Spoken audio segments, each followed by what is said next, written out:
Nuk e di jemi duke shku, sepse nuk mund të llogares në qëndrimet e partive të tjera. Besoj që vendi është dashur që nga fillimi të shkojë në zgjedhje, nuk është dashur fare opozita të ketë takime dhe normalizim të pozicionit të Kurtit. Me këto takime opozita vetëm sa e ka normalizu Kurtin në këtë proces dhe i ka japur atij argumente për fushatën zgjedhore. Edhe ndalja e hershme, sikurse fillimi që ishte gabim, është po ashtu i pa arsyeshëm, sepse nëse ke negociuar 53 ditë, pse nuk negocion 60 ditë. Në këtë kuptim, besoj që qartazi këta i kanë shërby Kurtit, ndërsa Kurti i ka shërby vetes. Ofertat konfirmuan edhe një herë qëndrimin e Partisë Socialdemokrate, që nuk të kemë bëjmë me refuzim të opozitës për pjesëmarrjen në qeveri, po mos kënaqje e kërkesës të mjaftueshme të opozitës për pjesëmarrjen në qeveri. Pra, ne vazhdimisht kemi thonë që nuk po ndodh koalicion qeveris, nuk po ndodh zgjedhje e presidentit për shkak se kërkesat që i ka opozita janë më të mëdha se sa ofertat që Kurti i bën për ta.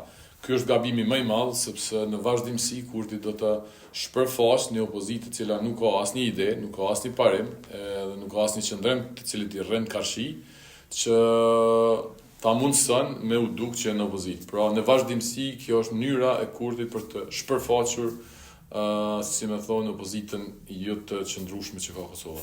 Ne marrim një qëndrim krejt tjetër, me një lider ose një parti që quhen jo demokratike dhe autoritare, as nuk ke çka negocion e as nuk ke çka e takon. Sepse nuk mund të ndërtosh bashkëpunime me autoritaret. Mund të ndërtosh bashkëpunime me kundërshtarët. Sepse kundërshtari je për çështje, je për shkak të historisë dhe për momentet e caktuara mund të gjesh zgjidhje. Autoritarët dhe jo demokratët nuk mund të kesh kurrë bashkëpunimi. Aty ka veç nënshtrem. Por opozita nuk e ka hallin të nënshtrimi. Opozita e ka hallin të sasia e ofertës që po e merr nga Kurti, ndërsa pastrimit Kurtit ajo duket gjeneroze. Po në fund ajo që mundem të thonë është që procesi i negocimit në mes të qeverisë dhe opozitës i ka shërbyer kryeministit Kurti me udok që nuk është një person autoritar, i cili nuk don mi kap të gjitha institucionet, i cili bën oferta për kandidat konsensual, i cili jep kryetarin e kuvendit dhe të ngjashëm. Unë besoj që ne si Parti Socialdemokrate nuk e shohim që zgjidhja është përmes zgjedhjes së presidentit.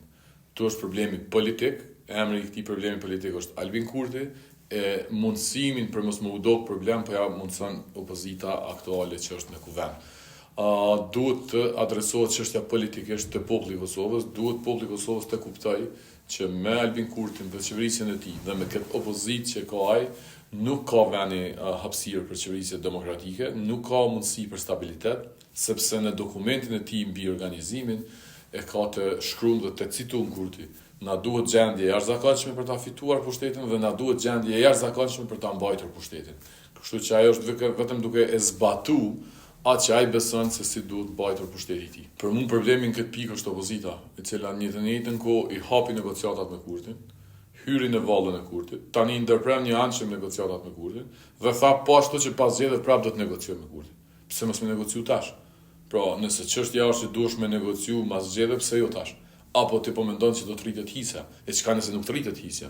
Çka nëse të zvoglohet hisja e jo të në kuptimin e votës së ardhshme. Prandaj është absurde politika e opozitës. Opozita për bindjen time nuk ka kurfar orientim ideologjik e politik, është orientuar krejtësisht ndaj interesave të ngushta potenciale të pushtetit, të cilat Kurti i ka kuptuar shumë mirë dhe për shkak se i ka kuptuar shumë mirë dhe po i manipulon. Kosovës më shumë të i kushton qeverisja e keqe Albin Kurtit dhe opozita e dobët që kemi sot.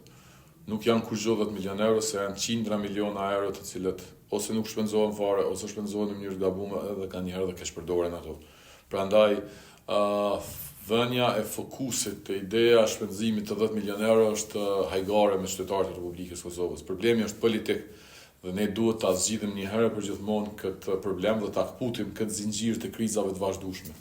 Jam i bindur që me këtë opozitë nuk bëhet, jam i bindur që me këtë pushtet nuk bëhet.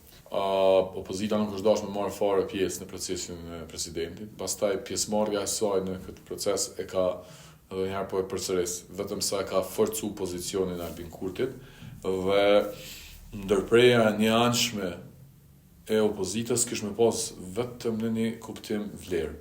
Nëse këta thojnë që edhe pas zgjedhjeve nuk negociojmë me ty. Pse më shkon zgjedhje nëse keni me negociu me Kurtin edhe pas zgjedhjeve? Pozicioni i PSD-s është që nuk duhet negociohet për këtë çështje, se çfarë do presidenti të shërbej Kurtit.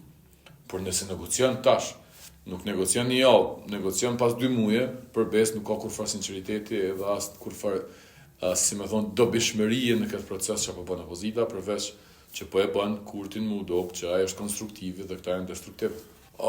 Kurti është të bë këtë sa për presion ndaj opozitës, por Kurti do të jetë i hapur në me bëni kandidat i cili është i pavarur sepse në fundit i shërben atij. Po Kurti po dalë me qeverisë përmes krizave, e këtë qeverisje po ja mundson opozita duke u dop që ai nuk po don krizë, ai po don zgjidhje.